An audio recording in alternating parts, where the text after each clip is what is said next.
Vous trouvez un pays qui finit par Stan, il faut leur envoyer ça, la localisation. Ils vont aller. Puis ils n'ont rien à faire à Lomé. Donc, quand ils trouvent un pays bizarre comme ça, ils disent, bon, préparez l'avion, on va aller quelque part là-bas. Voilà, c'est tout. Et des fourneaux, franchement. Alors, Faure Gnassingbé s'est adressé au peuple togolais le 27 avril. On va lire un peu quelques slides de ce qu'il a dit et on va faire quelques commentaires. La veille, je vous avais déjà dit, c'était le jour du 27 avril, je vous avais dit qu'on est indépendant en rien. Tous les pans de notre économie se retrouvent dans les mains des multinationales, des étrangers. Les Togolais sont devenus des étrangers dans leur propre pays. Les Togolais tirent le diapar à queue. Il n'y a aucun homme d'affaires togolais que vous pouvez voir aujourd'hui pour dire, voilà, celui-ci, c'est un homme qui fait la fierté du Togo. Dans tel secteur, c'est nous qui le contrôlons. Tel secteur, c'est les Togolais qui le contrôlent. Il n'y a aucun secteur. Mais qu'est-ce que Faure nous dit? Faure nous dit, puisqu'il fallait qu'il fasse un discours, même s'il n'avait pas grand-chose à dire, il nous dit, l'indépendance réelle, elle se mesure, je ne sais pas avec quel instrument, il dit l'indépendance réelle, elle se mesure peut-être au décimètre, ou je ne sais pas quoi, elle se mesure à la solidité de nos institutions. Je ne sais pas si on lui écrit les choses, si lui-même il lit, et il est d'accord avec ce qu'il a écrit. Quelle est l'institution qui est solide aujourd'hui au Togo? Il dit, l'indépendance réelle se mesure à la solidité de nos institutions. Il y a quelle institution qui est solide aujourd'hui au Togo? Quand, entre le président de la République et le PC, on ne sait pas qui va décorer les gens. C'est une salade indigeste. Quand on ne sait pas qui fait ci, qui fait ça, les rôles ne sont même pas bien définis. Il y a comment on appelle ça, de la confusion, il y a quoi? C'est quelle institution? Même l'exécutif n'est pas solide.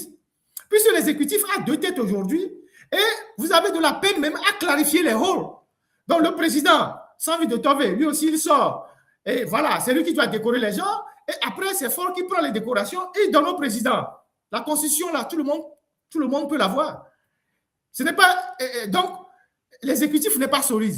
Le législatif, que ce soit l'Assemblée nationale, ou le Sénat, surtout l'Assemblée nationale, les gens qui votent là-bas, on écrit le vote, on leur donne dans les mails d'aller voter. Les militants de l'UNIR, les députés qui sont là-bas, là, on leur donne des consignes en disant, tel ministre qui vient, vous allez poser seulement 5 questions. Vous n'avez pas le droit de poser une question dérangeante. C'est ça que vous appelez solidité des institutions. Il y a la HAC, la Haute Autorité de l'Audiovisuel, dont le mandat est fini depuis 7 ans ou 5 ans, qui attendent d'être renouvelés. Les gens qui sont là-bas, ils sont illégaux. Vous êtes incapables de renouveler une institution de régulation qu'est la HAC. Où est la solidité de vos institutions? La Cour suprême, la magistrature, les gens qui sont à la Cour suprême, ils sont déjà à la retraite. Mais vous les maintenez là-bas. Et ils savent qu'on doit changer le nom. Et depuis, vous êtes incapables d'accélérer même les réformes pour changer le nom des institutions. Le Conseil économique et social, jamais mis en place. Donc, quelle est l'institution qui est solide dont vous magnifiez la teneur dans votre discours? Il n'y en a pas. Puisque le législatif, même que vous incarnez avec M. Savi de Tové, les rôles sont touffus, sont confus. Ça, c'est la première partie.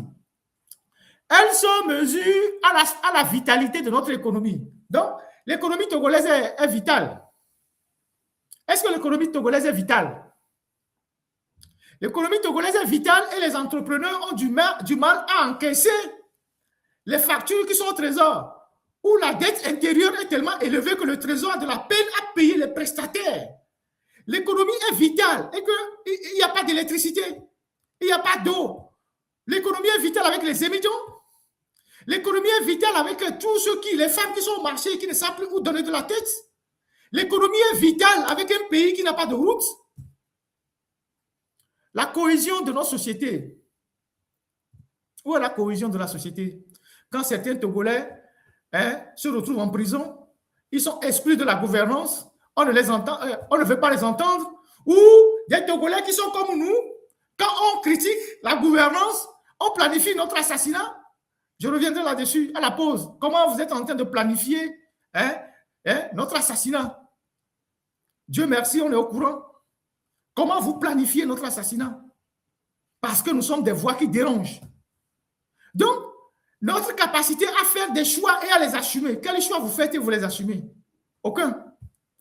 On continue.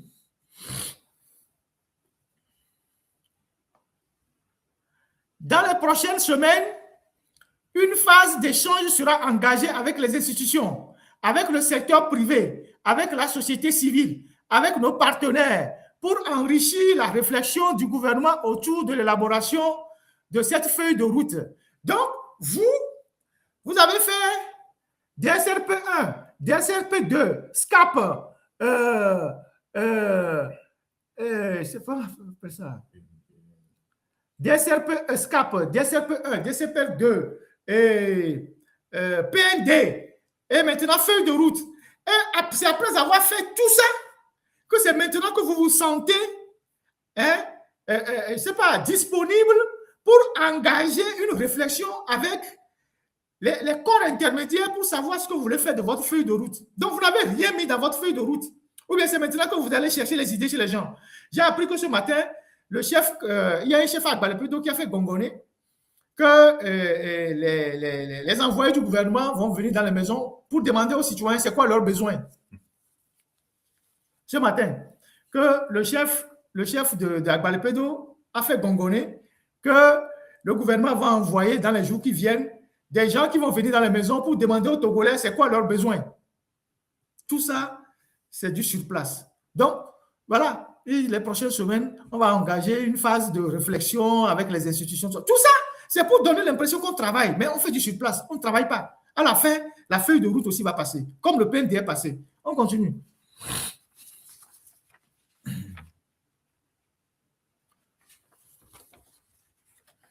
Ouais, il y a Piakistan, l'Omekistan. Tout ça là, dès que vous trouvez un pays comme ça, il faut leur dire, ils vont aller. Est-ce qu'il y a encore une autre phase? Je ne vais pas trop m'attarder là-dessus. S'il y a un autre slide de ce discours-là, on peut en parler. S'il n'y en a pas, bon, on va passer à autre chose. Alors,